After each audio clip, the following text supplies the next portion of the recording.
Hello friends, सभी को जय हिंद। मैं हूं दीपक और स्वागत है आप सभी का मेरे YouTube channel Deepak Kumar Sharma official पर। तो दोस्तों, कई सारे लोग मेरे वीडियो में कमेंट कर रहे थे कि झारखंड पुलिस का जो सैलरी है कितना मिलता है, और साथ ही साथ जो एक्साइज कांस्टेबल का जो सैलरी है वह कितना मिलेगा, कितना मिलता है। तो आज मैं उसी के बारे में या पूरा डिटेल से आप लोगों को बताऊंगा कि किस प्रकार से झारखंड पुलिस जो कांस्टेबल, मैं सिपाही की बात कर रहा हूँ, झारखंड पुलिस का कांस्टेबल सिपाही और एक्साइज कांस्टेबल का जो सिपाही है उसका कितना सैलरी मिलता है, किस प्रकार से उसका सैलरी बन के आता है, उसी के बारे में डिटेल से मैं आप लोगों को बताऊंगा। आप लोग बस वीडियो में अंत तक ध्यानपूर्वक देखेंगे, तभी आप लोगों को अच्छा से समझ में आ पाएगा।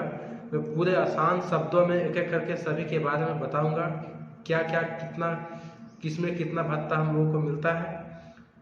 तो आप लोग इस वीडियो में अंत तक ध्यानपूर्वक देखेंगे तभी आप लोगों को समझ में आएगा। तो चलिए एक एक करके शुरुआत करते हैं। तो दोस्तों, मैं भी स्टेट पुलिस में कांस्टेबल ही हूँ, इसीलिए मैं अपना ही सैलरी के बारे में आप लोग को डिटेल से बता देता हूँ, जिससे आप लोगों को समझ में आ जाएगा। तो फ्रेंड्स, ये जो कांस्टेबल लेवल का जो जॉब होता है वह सी ग्रेड में आता है। कोई भी कांस्टेबल हो वह सी ग्रेड का के जॉब में आता है, और उसका जो ग्रेड पे होता है, उसका जो ग्रेड पे होता है वह 2,000 रुपये होता है। चाहे वो कोई भी कांस्टेबल हो, चाहे वो स्टेट पुलिस का कांस्टेबल हो, चाहे वो आर्मी में कांस्टेबल हो, चाहे वो जीडी में कांस्टेबल हो, जैसे सीआईएसएफ, सीआरपीएफ वगैरह जो भी है, जितना भी कांस्टेबल हैं सबका ग्रेड पे 2,000 ही होता है।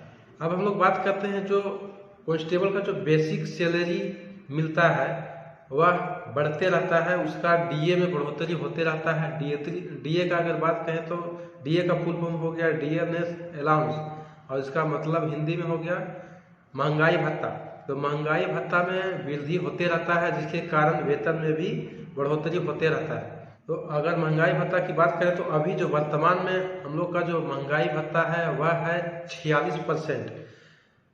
यानी कि जो बेसिक पे होता है उसका 46% अगर निकालेंगे तो महंगाई भत्ता हो गया। जैसे अभी हम लोग का बेसिक पे है 26,800 रुपया, ठीक है।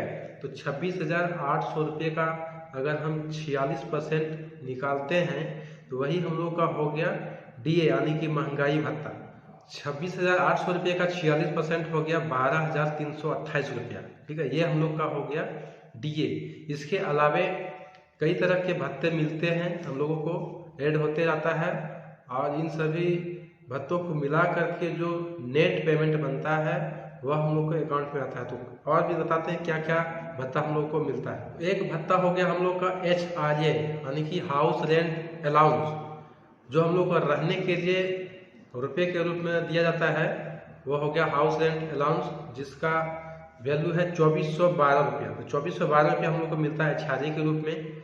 1,000 रुपया मिलता है मेडिकल अलाउंस के रूप में, और 2,000 रुपया मिलता है राशन भत्ता के रूप में, यानी कि हम लोग जो खाना वाना खाते हैं उसके लिए सरकार हम लोग को 2,000 रुपये देती है।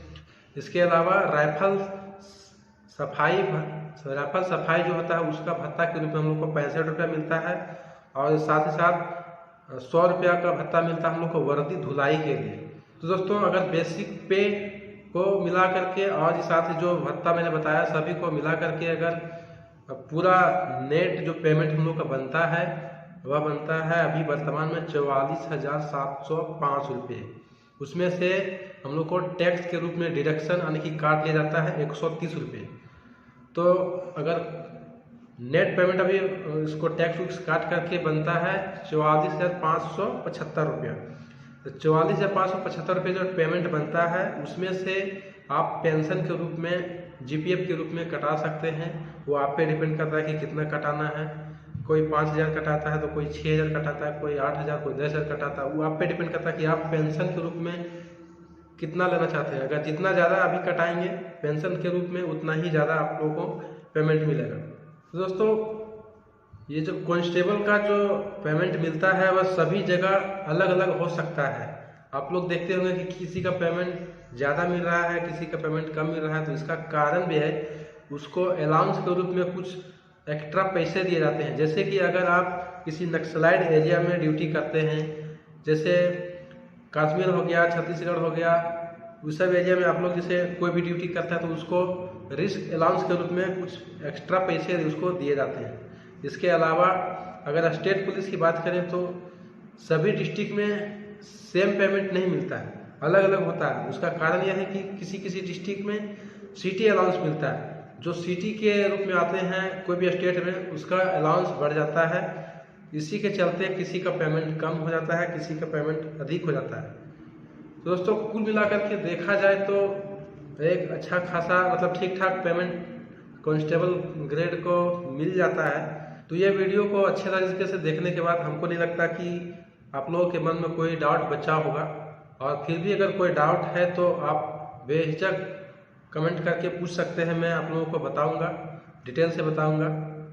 और वीडियो अगर आप लोगों को अच्छा लगा हो, और हमें आशा है कि जरूर अच्छा लगा होगा क्योंकि मैंने इतना अच्छा तरीके से आसान शब्दों में आप लोगों को झारखंड पुलिस का जो कांस्टेबल लेवल का जो पेमेंट मिलता है, चाहे वो स्टेट जिला पुलिस हो चाहे एक्साइज कांस्टेबल हो, एक्साइज कांस्टेबल और जिला पुलिस दोनों का लगभग सेम ही पेमेंट मिलता है। और जो जितना भत्ता मैंने बताया लगभग सबका बराबर ही मिलता है।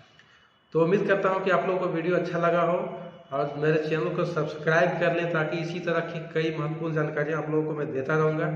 वीडियो को अंत तक देखने के लिए बहुत बहुत धन्यवाद। एक बार फिर से सभी को जय हिंद।